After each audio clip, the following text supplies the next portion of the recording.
I want to take a couple minutes today to talk about some important things that have to do with us as a church and our future together. And this is stimulated by something that many of you have already heard about, the Community Church of Joy, which was located on 75th Avenue and the Loop, is essentially no more. And I was a part of that staff for 22 years as the associate pastor. And then 11 years ago, that church started this church and planted this church to be a sister congregation. And a couple weeks ago, they made a transition where essentially Phoenix First Assembly Church, which is now called the Dream Center Church, absorbed Community Church of Joy into their mission and ministry. And now they will be a satellite campus for the Dream Center Church. So Community Church of Joy is really no more, and now it is a satellite church of the Dream Center Church. And so it's a transition that took place, and they're going to be going, they have their big grand reopening of that new site on Easter weekend. So I want to use that opportunity, that story, to talk a little bit about us together and some of the things that we're doing and will be doing over the next several months and years to make sure that 40, 50, 100 years from now, this is still Community of Grace and this is still a thriving, vibrant congregation. And it doesn't just happen. And Joy is one of those stories that show it doesn't just happen. It takes some work, and I want to talk a little bit about that today. I don't really want to comment on what happened at Joy. I don't know all that much about it. I'm good friends with Walt Callistad, who was the senior pastor there for almost 40 years, but I didn't want to call or email or get in the way because I knew a lot of important things were happening, and so I know really from what I've read. But I will say two things about it. First of all, a number of us came from Joy. Again, I was there for 22 years as the associate pastor, and so I'm sad about it. It's a mission that I invested a lot of my soul into, and I feel sad about it. But on the other hand, I have great respect for Phoenix First Assembly, now called the Dream Center Church. They are one of the great churches in the Valley, and I'm delighted to know that the campus that we help build will continue to serve Jesus and the message of the gospel for generations to come through a different congregation at this point. So I said to Jan the other day, we've been here long enough, 30 years, where we have helped to build 3 different church campuses, and the only one that's still Lutheran is this one, so maybe it's me. Maybe I'm the problem. So I want to spend a little bit of time talking today just to use that as a way for us to sort of be on the same page. I'm 58 years old, and I recognize I'm still hip. I'm the Bernie Sanders of pastors. I get it. Okay. Thank you. And just to show you how hip I am, in a couple weeks I'm going to see Jason Bieber in concert, and I'm Justin Bieber in concert, and so I'm very, very excited about it. But the fact of the matter is I'm 58 years old, all right? And even though I'm still hip and I still have a lot of energy and I plan on being here for a long time, the fact of the matter is all the research says that a pastor tends to reach people 10 years younger to 10 years older than he or she is. So that means my shelf life here is 48 to 78 years, 68 years old or whatever, okay? So that's not bad. I mean, us old people matter, okay? But if we want the church to exist for generations to come, we know that at some point we're going to have a new pastor here, and we need to go younger and have younger leadership. So I want to talk about what we have lovingly referred to as our 10-year plan. This is the 4th year of our 10-year plan, and I still call it a 10-year plan starting today because I have no idea, how long I will still be here. I may retire at 65, I may retire at 70, I may drop dead tomorrow. We don't know. But we do want you to know that we are thinking about these things. These are important things.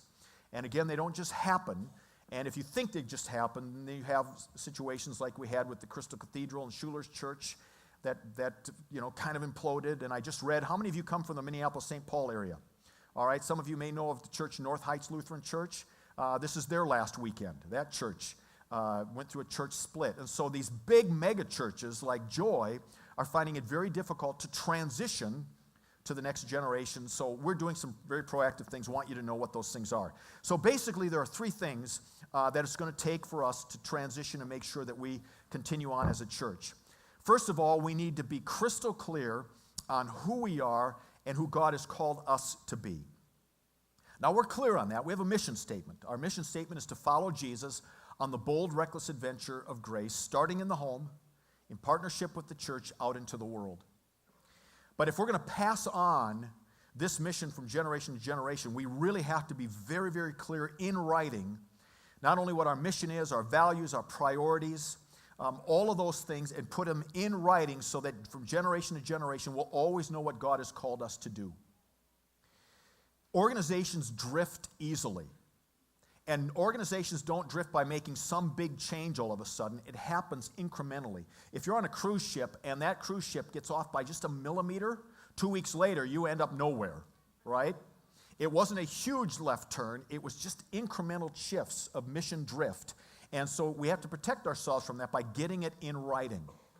I'm reading a book right now called Church Unique, and it's asking the question, what makes your church unique? And basically he asks these two questions. What is the one thing your church must do? Now, everybody here has a bunch of things that we should do and that we ought to do. But what is the one thing we must do? We will stake our lives on it, and nothing will compromise that one thing. What is it we must do? Or the other way he words it is this. What is it that you do that 10,000 other churches cannot do? What is your unique purpose for being a church? And so we already know what that is, but we maybe just can't articulate it right now. It's already in us. We already know what it is, but we need someone to help draw that out and write it down for us. So I'm going to be having a phone conversation this week with the organization behind that book. They have a 7-month process that they can take us through to get crystal clear. The point of being crystal clear isn't to box in the next generation of leaders, but to give the playing field. So if you're a football fan, once you know what the rules are, once you know what the playing field is, then you have all kinds of opportunities to call any play that you want. You can be as creative as you want to be, but you've got to know what the boundaries are. You've got to know what the rules are, the values, and so on and so forth. So that's what we want to give to the next generation, a clear map of what it can look like, and then all the freedom in the world to be the church that God wants them to be. So we need to get crystal clear on that, and we will start working that process hopefully in the next month or two. That process is important because of the second thing that we're going to need to do, which is to carefully and prayerfully call the next leadership to Community of Grace. In the Lutheran Church, of which we're a part, oftentimes what happens is when there's a pastoral transition or change of some sort, the pastor retires, the pastor takes a new call, the pastor dies. Often what will happen is the synod will come in and they will appoint an interim pastor. Some of you have been through that process before in your churches before. An interim pastor comes in, and that pastor will be there for a year or two so the church can do the things that we're talking about, what we need to do right now. Get clear on what their mission is, get clear on the kind of pastor they want to hire, and then they begin the process of hiring a pastor. That can be a 2 to 4 year process. And in the 2 to 4 years, virtually nothing happens in the church because the interim pastor doesn't have any power to do anything because you don't want to do anything until the new pastor comes on board. And so you lose 2 years. And then if you hire the wrong pastor, you lose another 4 to 5 to 6 years. Now, transitioning from a long-term pastor is very, very challenging. Let's say I retire when I'm 65. That means I will have been your pastor for 15, 16 years. But for some of you, I've been your pastor for 20, 25, 30 years because we were together at Joy as well. That's a long-term pastor. And it's very difficult to replace a long-term pastor, but there are ways to do it. And so one of the things that we hope to do is this. Once we've sort of spent this 7 months getting crystal clear on who we are, then we have another consulting group that we want to work with that will come in and they'll meet with us and they will create a profile of the kind of pastor we're looking for. What kind of gifts and skills does the next pastor need in order to lead this congregation into its next phase of ministry? And our hope is then, working with the bishop's office and with that group, that God will help us call the right pastor, and that person and I, he or she, will work together. I will have several years to mold and shape that person into my image. We'll have a chance for the two of us to work together in such a way that eventually I just don't show up one day and nobody notices. That's the hope, right? That's the kind of transition that we're looking for, where somebody can come in and just be groomed, so to speak, to be your next pastor. And so the transition goes smoothly. Now, we want to make sure we do that right. I mean, if we hired the wrong person, then we're set back, several years. So it's going to take prayer. It's going to take all of us to interview the pastor and so on and so forth. For the last several years, almost every day, I've been praying for us to be ready for a new pastor, for me to be ready for a new pastor, for the new pastor to be ready for us. I think that person's already out there. God's already called that person. Now it's going to be a matter of us finding that person. So I would hope we were going to start this process in May. I think we're going to probably start it now early next year. And hopefully sometime in 2017, when I officially turn 60 years old, that we'll have somebody in place to begin the transition. The third thing then, and this won't come as a surprise to anybody, but the third thing has to do with us and our commitment to this place financially.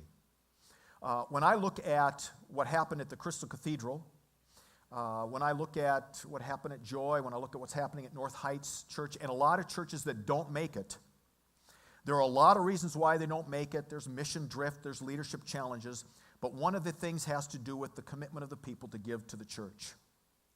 And when you look at all of those churches, you'll see that they were in financial crisis because far too few people were giving and far too many people were taking.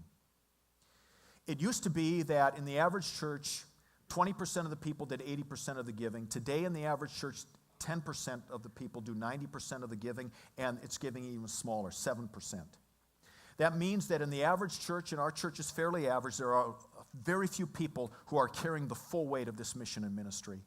And there are far too many of us who are just coming here with our hands out, taking without participating. And a ministry cannot continue for generations to come when we raise up a congregation of takers rather than givers. It's just impossible. Church was never meant to, and no business can survive like that. So let me make a couple comments on that one, because it stings a little bit, I know. So let me say a couple things. First of all, and I hope I've always said this clearly, your salvation has absolutely nothing to do with the amount of money you give or don't give. God simply loves you. And Jesus died for you because he loves you. And you are his son. You are his daughter by grace. It has nothing to do with what you give. Your giving has absolutely nothing to do with your salvation. But on the other hand, your giving has absolutely everything to do with your salvation. Because there is no other marker in your life that says, I really believe this stuff. And when you look at your giving and support of this church, it says everything about what you really believe about Jesus and what you really believe about God's faithfulness in your life, what it really believe about your priorities, what you really believe about this church and your participation in it.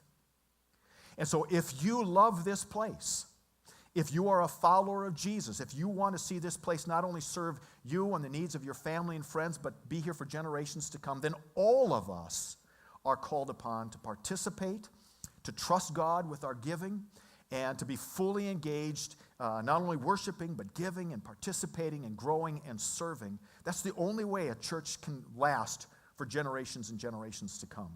So we're all in this together. It's your church. This isn't my responsibility. This isn't the board's responsibility.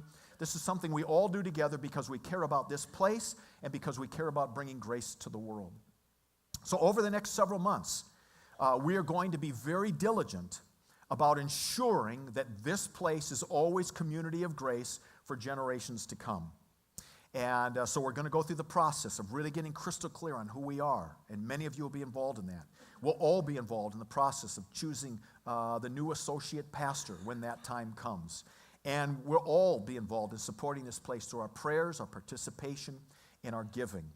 And if we can do all of that, and we will do all of that, then the day will come when we're all going to be sitting in heaven looking down on this place, and we'll be able to say, we were a part of building that place, and it's still going because of what we do right now.